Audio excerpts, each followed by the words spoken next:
going deep, deep, deep in the water of life. I'm diving deep, deep, deep into Jesus' life, and I'll follow Him, and there's no more turning back. Whoa, I'm going deep, deep, deep in the water of life. I'm diving deep, deep, deep into Jesus' life, and I'll follow Him, and there's no more turning back.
Hallelujah! Praise the Lord! Purihin natin ang Panginoon.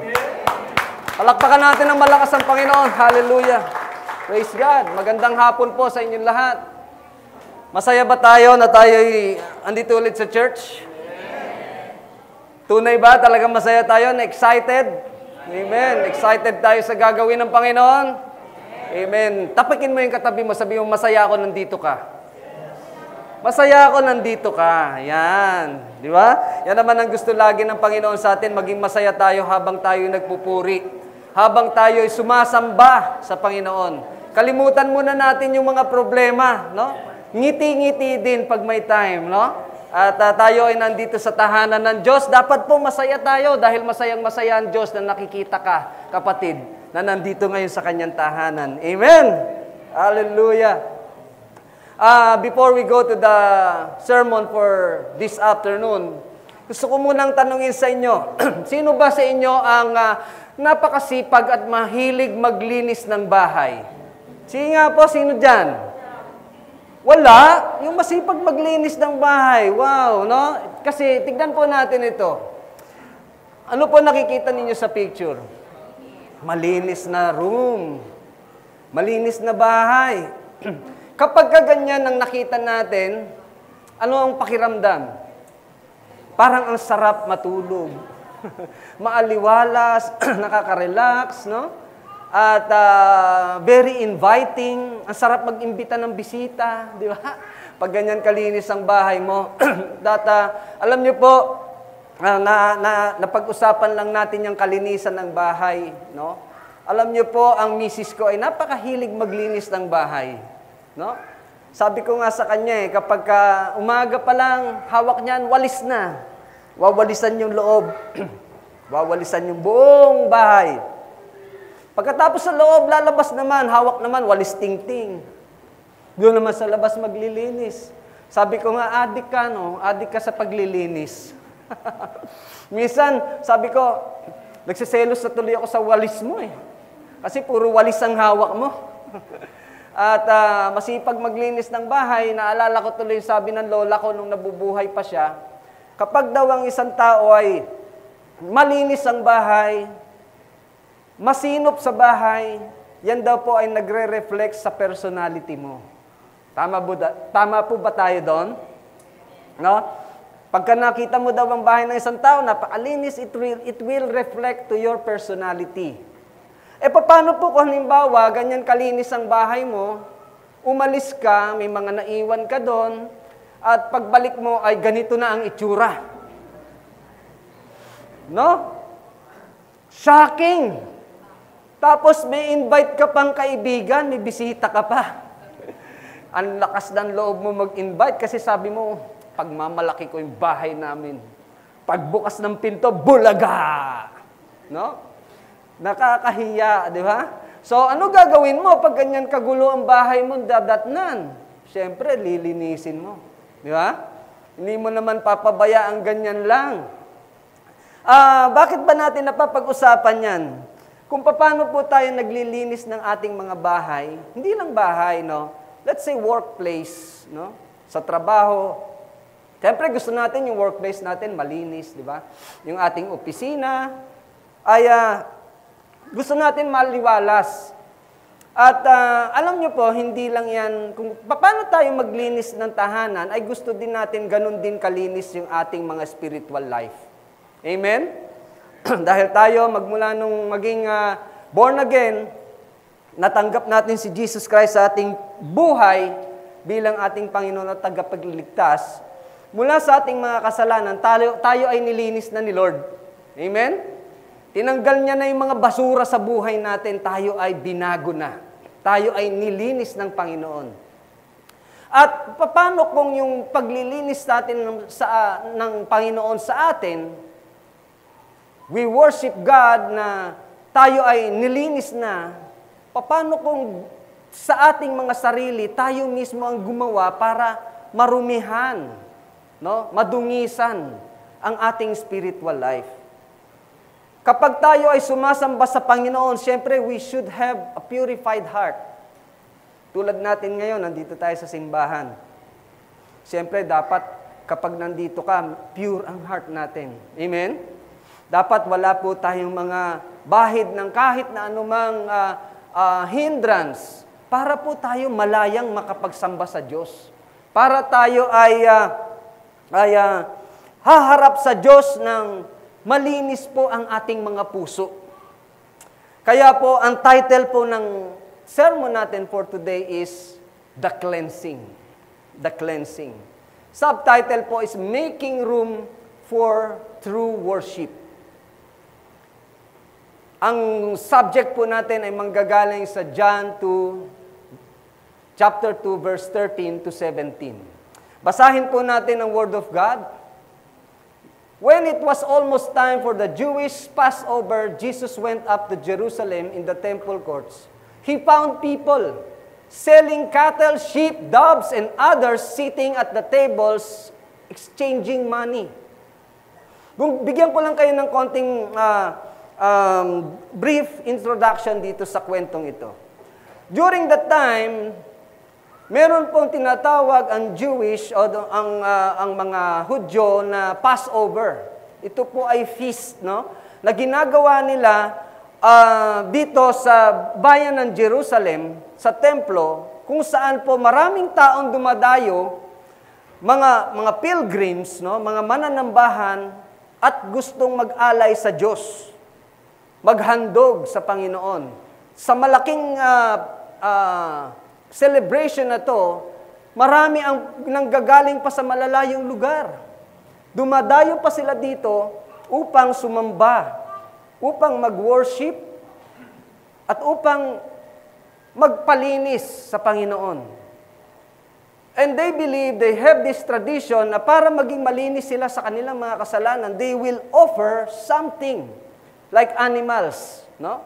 Katulad nga po ng mga cattle, no, yung mga baka, mga tupa, mga kalapati. Pero since manggagaling pa sila sa malayong lugar, parang mahirap sa iba na magdala pa ng hayop habang sila ay nagtatravel papunta dito. Kaya po, ang ginagawa ng mga merchants, doon na mismo sa temple, meron na sila doong mga hayop na nakahanda, pang-alay. At syempre, yung mga perang gagamitin lang pambili niyan, ay iba naman yung currency. Dahil sila po ay mga foreigner. From their land, iba ang currency ng kanilang pera. So, hindi nila yun maibibili dito sa templo nito na sa Jerusalem dahil during that time ay sinakop po ng Romano ang Israel. Kaya nga po, para magamit mo yung pera, kailangan mo magpapalit. No? May mga magpapalit doon ng pera. Yun yung mga money changers. So, ang siste ay dadating doon ng mga dayuhan, gusto nilang mag-alay, ang gagawin nila, bibili na sila doon, nasa loob mismo ng templo. Ha? Nasa loob ng templo, bibili sila, at yun na mismo ang iaalay nila. So sa madaling salita, nakita ni Jesus Christ kung paano ang ginagawa ng mga taong ito sa templo ng ating Diyos. At ginawa po itong isang negosyo. No? Nagkakagulo mga tao, kaya po ito yung nadat na ni Jesus at ang ginawa ni Jesus, alam niyo po ba? So He made a whip. Yung latigo, no? He made a whip out of cords sa pamamagitan ng lubid and drove all the temple courts, both sheep, cattle, and He scattered the coins and the money changers and overturned their tables. No? Nakita natin yung rage ni Jesus Christ dito. Tinaob niya yung mga lamesa. Nagkalat yung mga pera ng mga money changer. Hinagupit niya yung mga hayop, pinaalis niya, binugaw niya. And to those, ang sabi niya po, to those who sold doves, He said, "Get out of here. Stop turning my Father's house into a market." No? Umalis kayo dito. Huwag niyong gawing negosyo, huwag niyong gawing pagkakakitaan ang tahanan ng aking Ama. His disciples remembered that it is written, "Zeal for your house will consume me." Now, in this story, no, ito po yung ginawa ni Jesus Christ. Jesus cleanses the temple to restore its purpose. Dahil nawala na yung tunay na purpose ng church o ng templo. Dahil sa ginawang paglalapastangan ng mga taong ito. And Jesus desires to cleanse our hearts to make room for true worship. Kasi po ang purpose ng temple is to worship the Lord.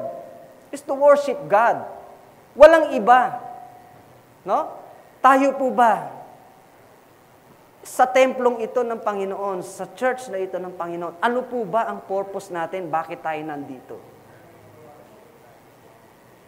Ang purpose is to sumamba, magpuri, manalangin sa Diyos. Pero iba ang ginawa ng mga taong ito. Kaya naman, ang gusto ng Panginoon, malinis tayo. Malinis ang ating mga puso, nang sa ganon ay sasamba tayo sa Diyos ng mayroong purified heart. Walang karga-kargang kahit na ano. Now, meron po tayong tatlong pag-aaralan sa hapong ito. We have 3 points, no, to learn today. At ang una nga po dyan ay recognize the purpose of the temple. Kailangan maintindihan natin, ano ba talaga ang purpose ng templo ng Panginoon? In John 2:16, sinabi niya, those who sold doves, he said, get out. Get out of here. Get this out of here. Alisin niyo ito. Stop turning my Father's house into a market.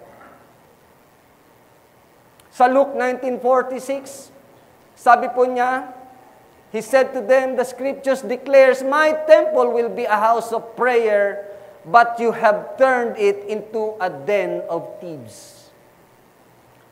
No? Ang tahanan ko ay isang lugar ng panalanginan, pero ito ay ginawa ninyong lugar ng mga magnanakaw. Ganyan yung salita ng Diyos. Dahil nakita niya na hindi na nagagawa ang tunay na dahilan o purpose ng templo, which is to pray there, to worship God, to sacrifice to God, no? At sumamba sa Kanya. God's temple is a house of worship and a place to connect with God. We know that we can worship everywhere. We can worship God everywhere. Kahit tayo ay nasa tahanan, we can worship God. Kahit tayo ay nasa ating mga workplace, we can worship God. Pero iba pa rin ang pumupunta ka mismo sa tahanan ng Diyos. Amen? We worship God to connect our lives to God. No? In the house of worship and the place to connect with God. Tayo po bilang mga anak ng Diyos, tayo po ay nabibilang sa isang katawan ni Kristo. Amen? Magmula tayo ay naging followers of Jesus Christ, magmula nung tayo ay maborn again, we are considered as part of the body of Christ. And that is the temple of God. We are the church. Hindi po itong istrukturang ito ang sinasabi nating church. Tayo pong lahat ang church of God. Amen? Now, these merchants and money changers corrupted this sacred space with greed and distractions. No? Itong mga taong ito, nawala na sa kanila yung pagiging sagrado ng templo ng Diyos. Iba na yung purpose nila, iba na yung motibo nila sa pagdalo nila, sa pagpunta nila doon. Nagkaroon ito ng greed, nagkaroon na ito ng distraction. Bakit distraction? Na iba na ang focus ng tao. Lalong-lalo na yung mga gumagawa nito, yung mga nagninegosyo doon. Iba na yung purpose nila. Ang purpose nila, para kumita, para maging hanap buhay yung templo, yung worship place. No? Hindi na yung dahilan nila kaya sila nandoon to give honor, to praise, to worship the Lord. Iba na yung motibo nila. Maging yung mga tao doon, siyempre, parang iba na rin yung purpose nila kung bakit sila nandoon. Now, ito po ang tanong sa ating lahat ngayon, sa hapong ito. Tayo po, naniniwala ka ba na ikaw ay bahagi ng katawan ng Diyos? Amen? We are parts of the body of Christ. Now, tayo ay nandito sa church. Why do you go to the church? Yan po ang tanong natin sa ating mga sarili. Bakit nga ba tayo pumupunta sa church? Bakit? Yan po ang tanong. Nandito ka ba para mag-worship sa Diyos? Nandito ka ba to listen to His words? Nandito ka ba to praise Him? No? Or some of us maybe just go to the church, we don't know why. Gusto lang natin dahil naging kaugalian. Dahil linggo. No? Or gusto mong maiba naman yung gagawin mo sa araw na to. Naboboring ka na ba sa bahay mo kaya gusto mo magpunta ng church? Dahil makikita mo ba yung mga friends mo sa church? Dahil malamig sa church, mainit ngayon sa labas. No? Why do we really go to church? Ang makakasagot po niyan ay tayo din.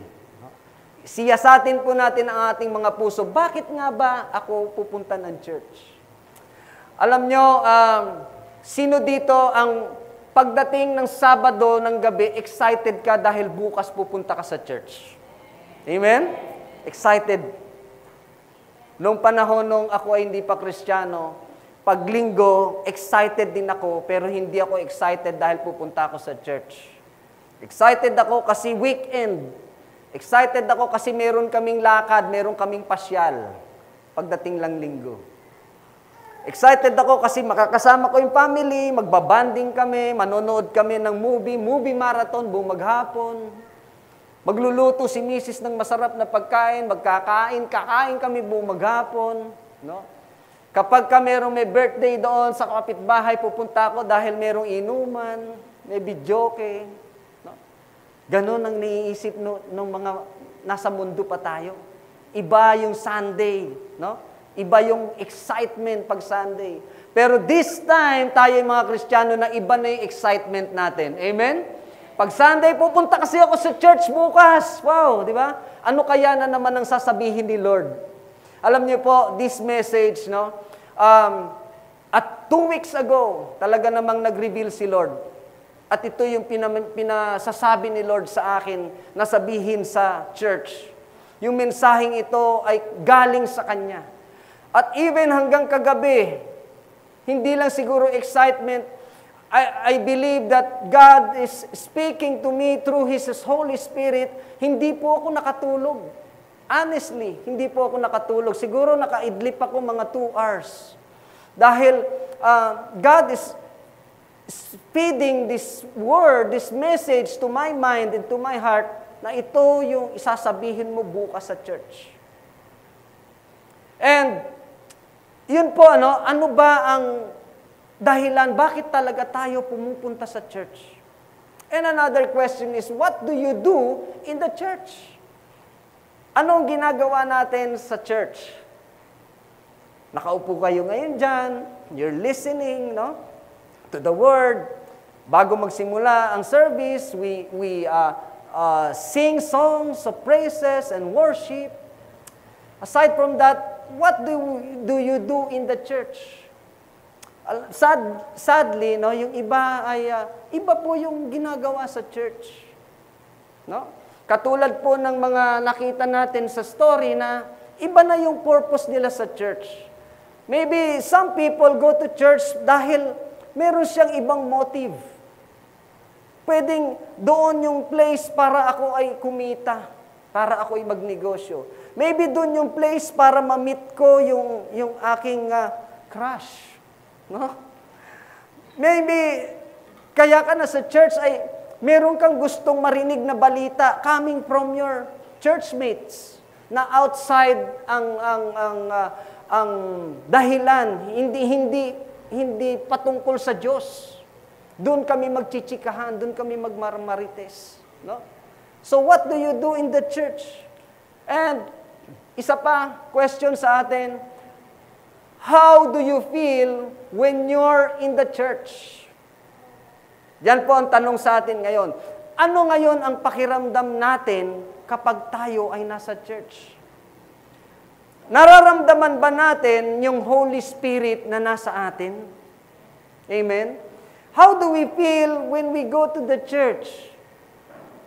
Nababago ba yung damdamin natin? Nababago ba yung laman ng puso natin?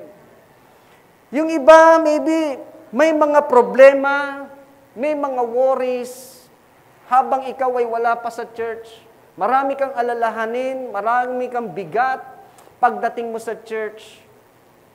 Kahit na nagpe-praise and worship ka, you sing songs, you listen to the word, pero alam nyo, iba pa rin yung laman ng isip mo. Iba pa rin. Nandun pa rin yung pag-aalala, nandun pa rin yung pag-worry, no? Kahit na sinasabi natin, yes, Lord, you are my God, the provider. Ikaw ay hindi mo ko iiwan, hindi mo ko pababayaan, pero hindi pa rin maaalis sa atin na sa church nandito na tayo, pero yung feeling pa rin natin ay nagwo-worry pa rin tayo. Or maybe some of us ay nandun pa rin yung galit, no? Meron tayong galit na kahit na nasa church ka, pag nakita mo yung ka-churchmate mo, na kinaiinisan mo na andun pa rin yung galit. Diba? No? How do we feel really? Let us examine our hearts. Kapag ba nandito tayo sa tahanan ng Diyos, ano ba ang nararamdaman natin? How do we feel? Do we feel that God is with us? Amen. Or iba yung laman ng isip mo, iba yung damdamin mo, taliwas sa gusto ng Diyos, kahit na andito ko na sa kanyang tahanan. Hindi siya yung nagiging focus. Now, are there distractions? Sabihin nga po natin, distractions.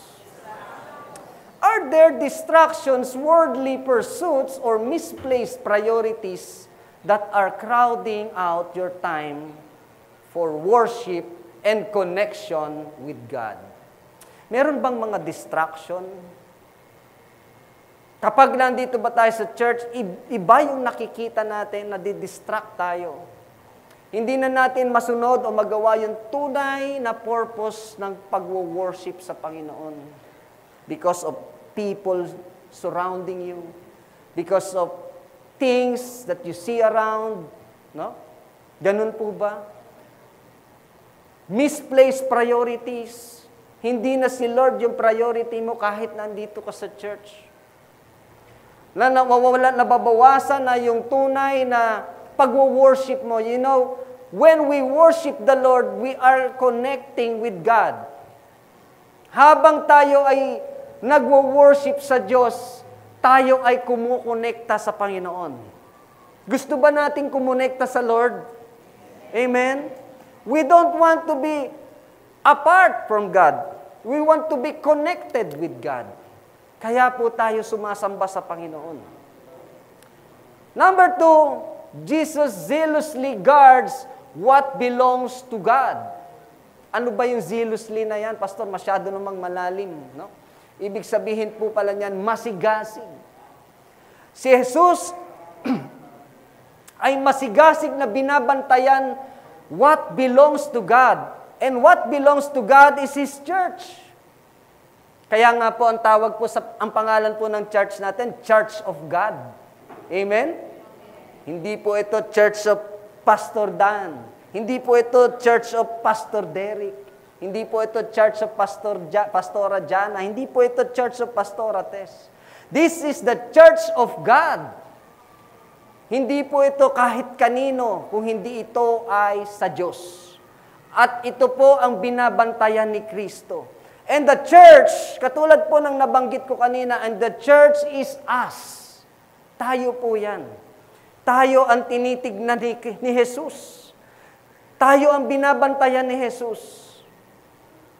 Amen po ba? Gusto ba natin na tayo ay binabantayan ni Jesus o ayaw nating bantayan tayo ni Jesus? Gusto nating bantayan tayo ni Jesus. Amen? Hallelujah.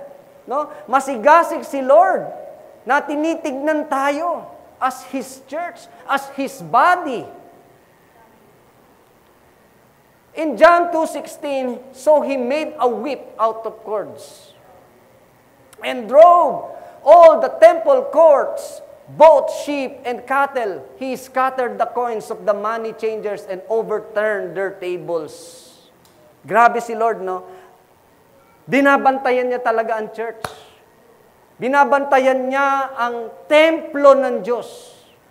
At kaya nung makita niya na iba na yung ginagawa ng mga tao sa church, hindi na makalangit, no? Nawala na yung sacredness, ginawa ng worldly, distracted na mga tao, nag-rage ang Panginoong Jesus at gumamit siya ng lubid. Gumamit siya ng whip out of cords. Hindi po ganito yung cord. Ito po ay plastic, pero sa panahon ni Jesus Christ, ito po yung parang abaka. No? Lahat po ng mga nakita niya, ng mga paninda, ng mga hayop, ay kanyang hinagupit. Hinagupit. Binugaw niya. Tinaboy niya palabas. Gamit ang whip out of cords. At sa galit niya, itinaob niya yung mga lamesa ng mga nagpapalit ng pera, yung mga pera na nagiging idol na ng tao. Hindi na si Lord yung focus. Hindi na si Lord. He overturned the tables. Dahil Jesus zealously guards what belongs to God. Binabantayan niya kung ano yung sa Diyos. Ayaw niya itong madungisan, ayaw niya itong marumihan.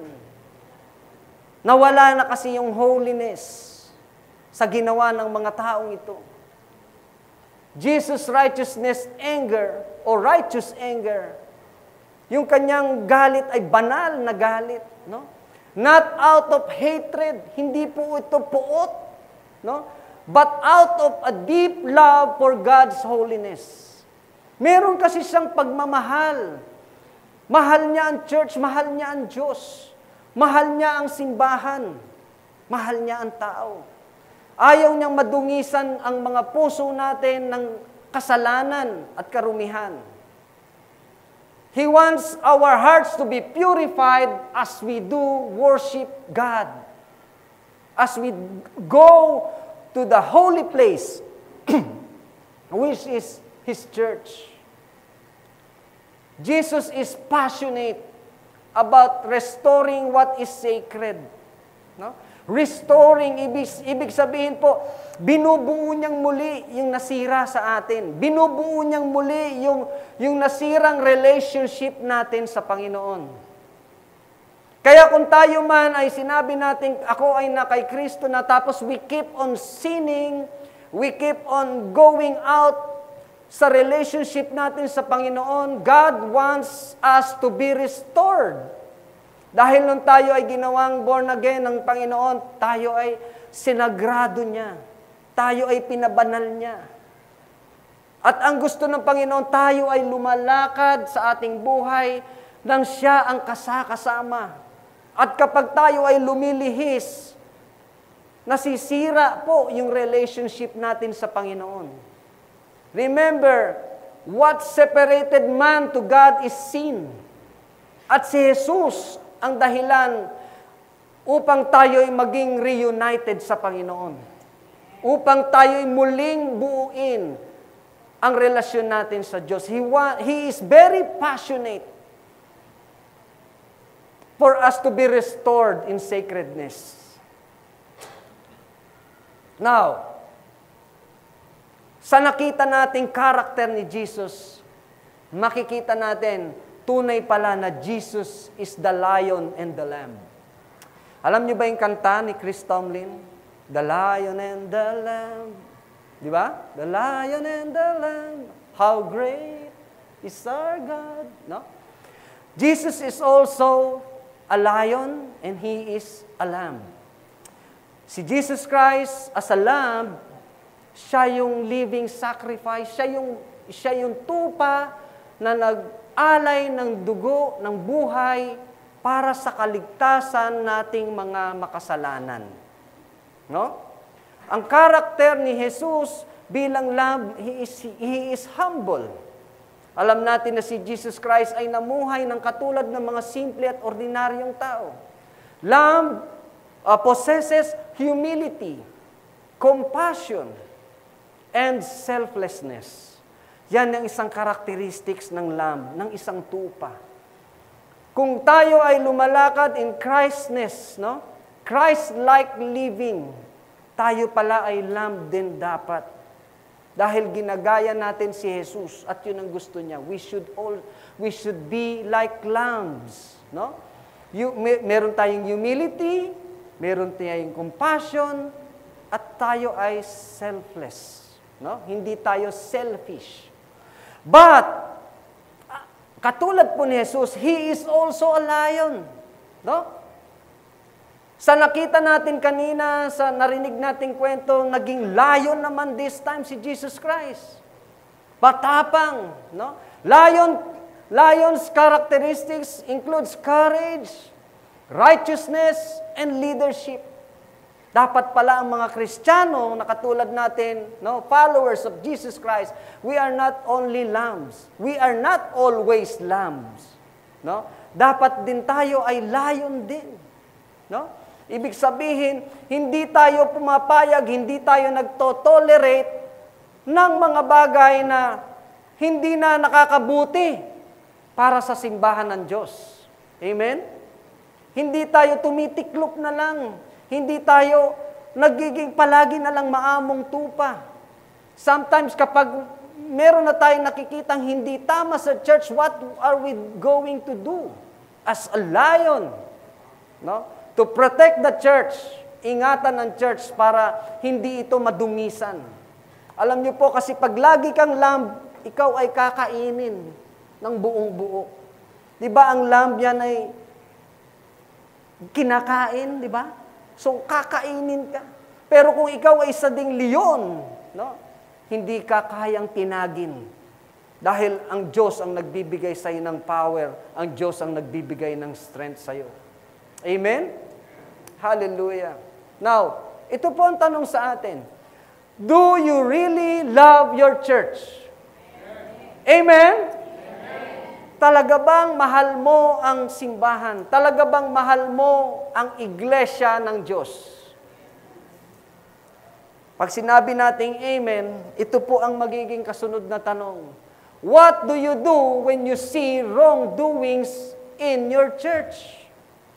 Kapag ka nakita mo na meron ng mali ang church, what do we do? Tayo ba ay magbubulag-bulagan na lang na para kang walang nakita? Tayo ba ay magbibingi-bingihan na lang? Tayo ba ay titiklop na lang o sisiper na lang natin ang ating mga bibig? Nakita natin si Jesus Christ. Jesus Christ is humble. Jesus Christ is tame. Napaka-gentle. Pero when He saw that the church, that the temple is being abused, doon na ginagawa ang mali. Ano ang ginawa ni Jesus Christ? He drove out these merchants. He drove out these money changers using the cords, using the whip. Paano kung ganito ang gawin din sa atin ni Jesus Christ sa mga panahong ito? Can we imagine, no? Kung tayo pala ang nandun sa sitwasyon na yon, kung tayo ay nandun sa panahon na yon, nandun tayo sa temple, dumating si Jesus Christ, nakita natin yung ganyang ginawa. Ano kaya ang sasabihin natin? Ganito pala si Jesus Christ. No? Ganito pala siya. Hindi pala natin siya pwedeng abusuhin. No? Tayo kaya, what do we do when we see wrongdoings inside our church? What do we do? Ano ang gagawin natin? In Romans 12:5, no? Bakit po tayo kailangan magkaroon ng compassion sa church? Bakit po dapat nating mahalin ang church? Because this is it. So it is with Christ's body, we are many parts of one body. We belong to each other. We belong to each other. Gusto ba natin yun na tayong lahat ay iisa? Amen. Sabihin mo sa katabi mo, iisa lang tayo. We belong to each other. Hindi tayo hiwa-hiwalay. Kaya po ayaw ng Diyos na magkaroon ng dibisyon ang church. Ang gusto niya, we are united. We are united in one body of Christ na si Jesus Christ ang bumuo. Hallelujah. Ganyan niya tayo kamahal. Gusto niya tayo ay buo. At tayo ay mayroong pagmamahal sa binuo ni Lord na body, which is tayo po yun. Hallelujah. And number 3, Thirdly, our third point, this is a call for personal cleansing. A call for personal cleansing. Gusto mo ba, kapatid, na ikaw ay malinis ng Diyos? Amen? We know that we are all sinners. We keep on sinning. Every day, we can commit sin. We are very, very vulnerable sa temptation ng dyablo sa atin. At minsan tayo ay nababahiran pa rin ng kasalanan, ng kasamaan na hindi gusto ng Panginoon. At ang kailangan po natin, tayo ay magpalinis sa Panginoon. Amen? This is a call for personal cleansing. In 1 Corinthians 6:19-20, do you not know that your bodies are the temple of the Holy Spirit, who is in you, whom you have received from God? Wow!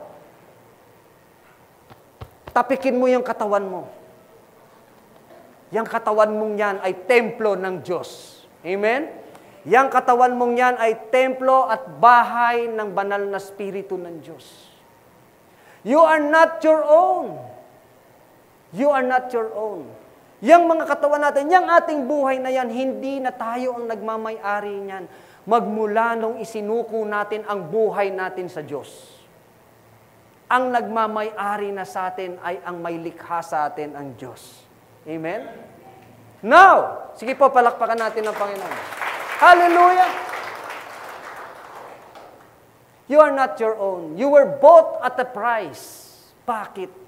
Kasi tayo ay binayaran na ng Diyos. Binayaran na ni Jesus sa krus, namatay siya sa krus bilang kabayaran ng ating mga kasalanan. Siya ay namatay para sa atin. Siya ay muling nabuhay para pa rin sa atin. Para tayo ay magkaroon ng pag-asa. Para tayong lahat ay maligtas. We are bought at a price. Therefore, kung ganun pala, honor God with your bodies. Kaya, paano ba natin ino-honor ang Diyos sa ating mga ginagawa? No? Sa lahat ba ng ating mga ginagawa, nasasabi ba natin na sa ginagawa kong ito, I can please the Lord?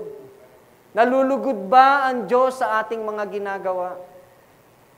Sa ginawa kaya ng mga merchants, ng mga money changers sa church na yun, sa temple na yun, nalugod ba si Lord?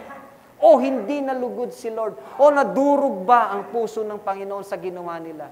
Tayo kaya, nalulugod kaya ang Diyos sa mga ginagawa natin, kapatid?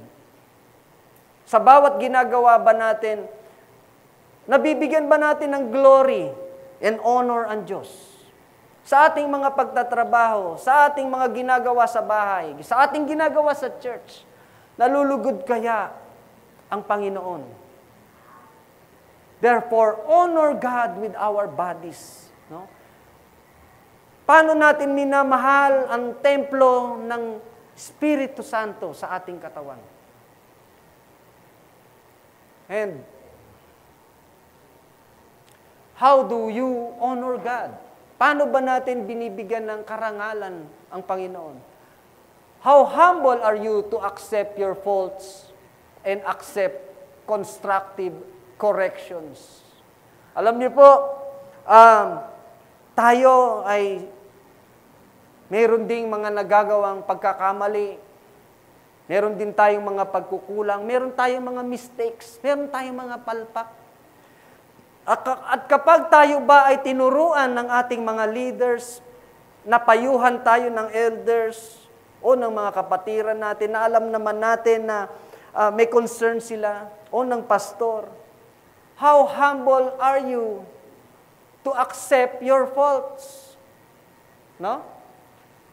Tinatanggap mo ba na talaga namang nagkamali din naman ako? And accept constructive corrections. Kapag mahal mo ang kapatiran mo, kapag mahal mo ang kapwa mo, at nakikita mo siyang nagkakamali na, no? Gusto mo siyang itama. Dahil ayaw mo siyang patuloy na magkasala, patuloy na humiwalay na sa Diyos, masira na ang buhay. Kapag ikaw ba ay pinapayuhan ng ganon, Paano mo ina-accept ito? Paano mo ina-accept na ikaw ay itinatama? Katulad po ng isang ospital. Bakit ba may ospital? Para sa mga may sakit. Bakit may doktor? Kaya ka nagpakonsulta sa doktor dahil gusto mong magpagamot, gusto mong gumaling. Pumunta ka sa doktor, pinayuhan ka, ito reseta, itong bilin mo, itong inumin mo para gumaling ka. Then after you leave the doctor, sabi mo, hindi ko na lang bibilin yan, ayoko, mahal eh. No? Di bali na lang. Bakit ka pa nagpa-check up? Bakit ka pa nagpagamot? Di ba? Ganon din po sa church. The church is like a hospital. Ito ay ospital ng mga makasalanan. Amen? Dito po tayo ginagamot. No? Kung nandito ka, no, at ayaw mong magpagamot, ayaw mong magpaayos, ayaw mong magpatuwid, bakit ka pa nandito? Amen? Di ba? So, how do we accept constructive corrections? Gusto mo bang magpatama? Alam mo ba na, oo nga, no, nagkamali pala ako. Nagkakasala pala ako. Lord, tulungan mo akong ma-reconstruct, ma-restore. No, ganun ba tayo? And are you willing to surrender your pride to God and worship Him with a purified heart? Yan. No? Willing ba tayo na sumuko sa Diyos? Willing ba tayo na bitawan na natin yung mga pride natin na yan? Yung ating mga pagmamalaki? Yung mga pride, iprito mo na lang yan. Di ba? Ayaw ng Diyos ng ma-pride. God opposes the proud. Opposes. No? Ayaw niya nang tayo ay nagmamalaki sa Kanya. So are we willing to surrender our pride to God? At tayo ay sumamba sa Kanya na mayroong malinis na puso, malinis na intensyon, malinis na purpose. Hallelujah. Are we willing to surrender to God? Jesus wants to clean our lives from sin. That is how God loves us. Gusto niya tayong malinis, malayo tayo sa ating mga kasalanan, and anything that hinders our relationship with Him. Gusto niya lagi tayong may relasyon sa Kanya. Amen? Kapag ka meron kang isang taong mahal na mahal mo, gusto mo yung relationship ninyo laging kayo. Diba? Ayaw mong maghiwalay kayo. Gusto mo nagmamahalan kayo. Ganon din po ang Diyos sa atin. No? Gusto niya yung relationship natin sa Kanya bilang Siya ang Diyos at tayo ang Kanyang mga anak. Hindi masisira yung relationship natin sa God. At kung anumang bagay ang maghihinder o magiging hadlang para masira ang relationship natin sa Kanya, kung yun man ay kasalanan, lilinisin tayo ng Diyos out of our sin para po maingatan, maprotektahan ang relationship natin sa Kanya. Amen? Hallelujah! Praise the Lord! Now, how can we do that? Paano natin mapapanatili na tayo ay mayroong strong relationship with God? Spend time in reflection and prayer. Meron pa ba tayong oras para mag-devotion sa Diyos? Meron pa ba tayong time na mag-reflect? Mag-reflect in a quiet moment with God? No? Out of our busyness in life, sobrang busy natin sa pag-aaral, sa trabaho, sa anumang mga bagay, meron pa ba tayong oras na mag-reflect paminsan-minsan? Isipin natin kung paano tayo binago ng Diyos. Balik-balikan natin yung ating first love, which is God. Balik-balikan natin yung moment na tayo ay tinransform ng Lord. Nagre-reflect ba tayo paano tayo hindi pinabayaan ng Diyos? Nagre-reflect ba tayo kung minsan na paano tayo sinalba ng Diyos? Nung tayo ay lugmok na, nung tayo ay halos wala ng pag-asa, nandyan ang Diyos para sagipin ka. Do we do that? Nananalangin pa ba tayo sa Panginoon? Yung panalangin ng talagang totoo na kinakausap mo ng Diyos, heart to heart. Nagagawa pa ba natin yan? Do we have time for Him? God gave us 24 hours a day. No, na isisingit ba natin yung oras dyan para sa Panginoon, para sa pananalangin sa Kanya, para sa pagde-devotion sa Kanya? A time to read His words through the Bible. And when we read His words, nagre-reflect ba tayo? Nagdidili-dili ba tayo dun sa mga nababasa nating salita ng Diyos, which is His way of communication to us? Do we confess our sins and surrender it to God? Inaamin mo ba, kapatid, na tayo ay nagkakasala? Inamin mo na ba sa Diyos yan? Nasabi mo na ba sa Lord, tunay nga, nagkamali ako, nagkasala ako. Patawarin mo ako. Sinusuko ko na lahat ito sa iyo. Amen? At kapag ginawa natin yan, I assure you, napakagaan sa kalooban. Amen po ba? Naranasan niyo na ba yan na parang bigat na bigat ka na and you surrendered it to God? Nagkasala ka, nagkamali ka, nakagawa ka ng masama at sinabi mo, Lord, ayoko nito, linisin mo ako, Panginoon, linisin mo ako, binabalik ko sa iyo, sinusuko ko lahat ito sa iyo. At ang sarap ng feeling. Amen?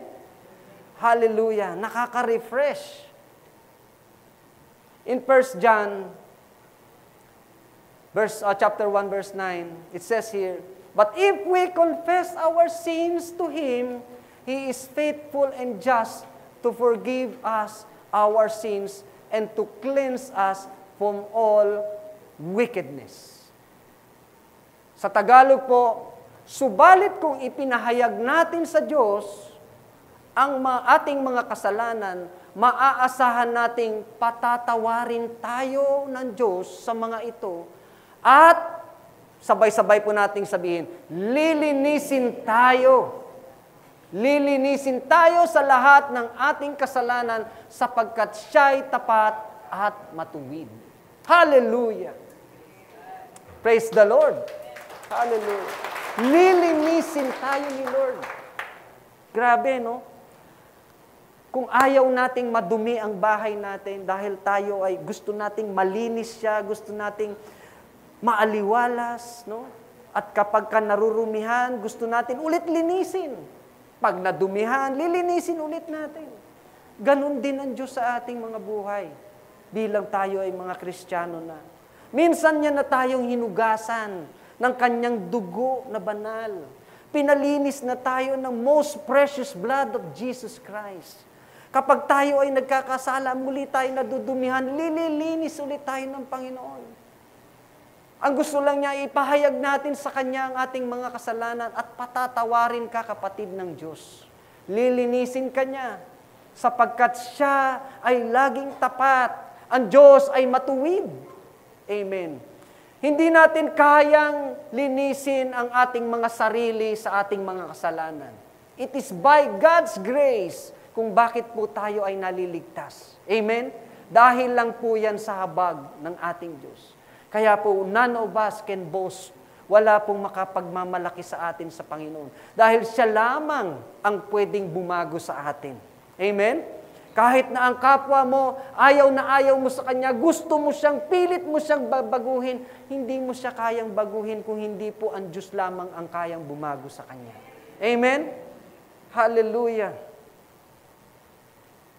Now, for the conclusion, Jesus cleansing the temple holds a deeper meaning beyond addressing the money changers and the merchants. No? Hindi lang, ang ibig sabihin nito, hindi lang ito patungkol doon sa mga money changer, doon sa mga merchants na nandun. Hindi lamang po yun ang patungkol nito. This is also a reminder to prioritize a true and undistracted relationship with God. No? Isa po itong pagpapaalala na gawin nating prioridad ang relasyon natin sa Diyos. Wala pong dapat na distraction. Hindi tayo dapat na didistract ng mga nasa paligid natin. Hindi tayo nadidistract dapat sa mga nakikita nating pag-uugali ng mga taong nakapaligid sa atin. Hindi po tayo dapat nadidistract sa mga kapintasan ng iba. Alam niyo po, Kaya po, minsan ay merong mga lumalabas ng church, umaalis ng church. Bakit? May dalawang dahilan. Una, yung taong yon ay ayaw niyang siya ay itinutuwid. Yung taong yon ayaw niyang siya ay itinatama at pinapangaralan. Kaya pag meron sa kanyang nangaral, siya ay nagkamali, nakagawa siya ng kasalanan, may nagpayo sa kanya, ipinaintindi sa kanya, hindi niya tinanggap, aalis na lang siya ng church. Lilipat siya. No? Ayoko dyan. Parang lagi na lang akong mali. Di ba? Paglipat niya sa church, gano'n na naman ang ginawa niya, may nangaral na naman sa kanya, itinutuwid na naman siya, lipat ulit siya ng church. Naging church hopper na. Pasalin-salin na lang. Yun yung isa. Pangalawa, meron namang isang lumalabas lagi ng church dahil siya naman ang nakakakita lagi ng kapintasan ng church. Siya ang nakakakita ng kapintasan ng mga churchmate niya. Kapintasan ng pastor. No? Kapintasan ng mga kapatiran. Kaya ayoko na dyan. Hindi ako dapat dyan. Lilipat na naman ako. No? So, it is a reminder for us, no? Huwag tayong magpapadistract sa mga ganong bagay na hindi nakakalugod sa Panginoon. We should fix our focus only on Jesus alone. Amen? On Jesus alone. Sa Diyos tayo kaya tayo nandito ay para sa Panginoon. Kaya tayo nandito dahil yung relationship natin sa Kanya, gusto natin palaging connected tayo sa Kanya. Palagi tayong nakababad sa presensya ng Diyos. At yun po ang dahilan. Yun po ang purpose ng templo ng Diyos. Yun ang banal na dahilan. Yun po ang banal na purpose ng Church of God. Now, through His grace, Jesus transforms us so that we can worship God fully and live lives that glorify Him. No? Sa pamamagitan ng Kanyang habag, binago tayo ni Jesus. Binago niya tayo dahil gusto niya tayong sumamba sa Kanya ng buong buo ang ating mga puso. We can worship Him fully at ipamumuhay natin na siya ang palaging nabibigyan natin ng glory. Amen? Hindi ang glory para sa atin. Ang glory ay palaging sa Diyos. Sa lahat ng bagay na ginagawa natin, sana lagi nating maiisip, nag-glorify kaya ang Panginoon sa ginagawa ko. Sa tuwing tayo ay mayroong gagawin, isipin natin, do I honor God sa gagawin kong ito? Hallelujah. Praise God. Purihin natin ang Panginoon. Hallelujah. Can we all rise up? Hallelujah. Praise the Lord.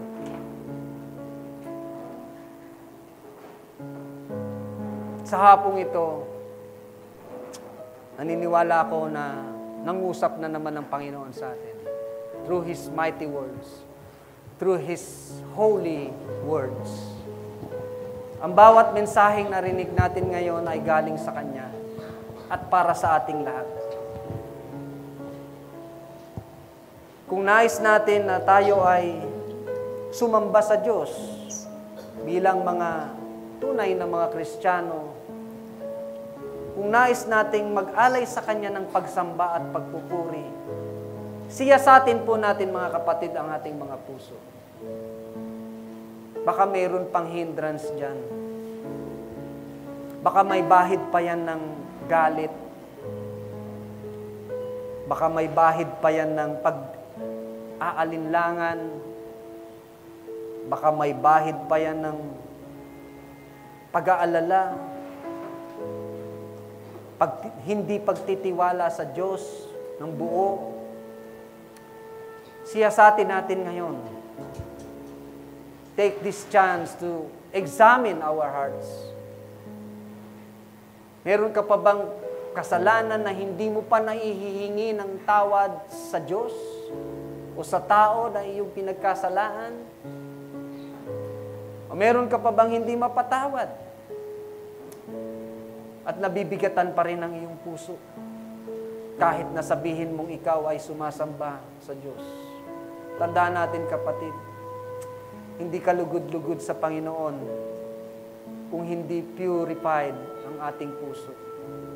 At ang tangi lamang nating pag-asa at paraan upang tayo ay purely cleansed out of our sins is to surrender to God everything.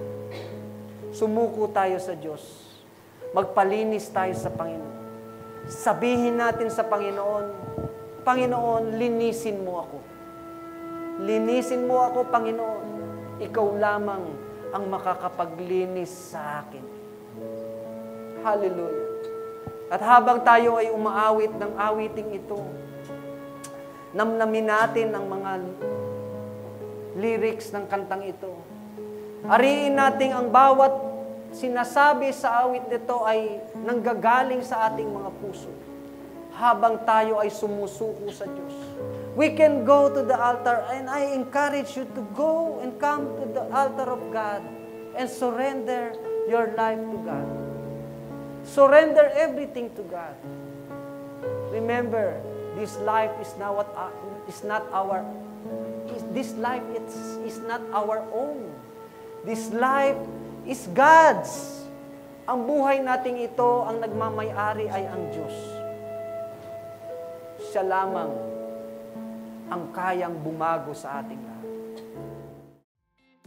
Giving is part of worshiping. To all who desire to give, you may give your tithes and offering through online bank transaction. Details are provided below.